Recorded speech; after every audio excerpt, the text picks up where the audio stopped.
За вечер си застават и казват Господи, и казват тази молитвичка. И сега като я научите, като станете големи един ден, трябва да знаете, че Господ от мънички до големи, видите, като ни побелият косичките, Той ще бъде с нас. И затова тази молитва всички деца я знаят наизуст. В момента някои не могат да четат, но ако слушат, ще я научат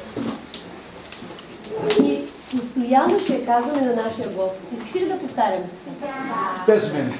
Значи, Отче наш, Отче наш, който си на небесата, който си на небесата, да дойде царството ти, Да дойде царството ти, да бъде волята ти, да бъде волята ти, както на небето, както на небето, така и на земята. Браво!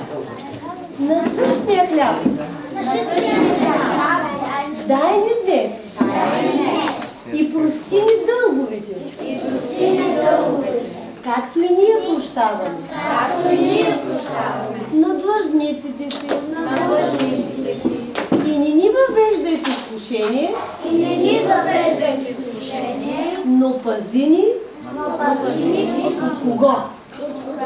От кого да напазва? дай Бог да бе. Лукавия. Амин. Последната думичка, но пази ни от лукавия. Амина. Ти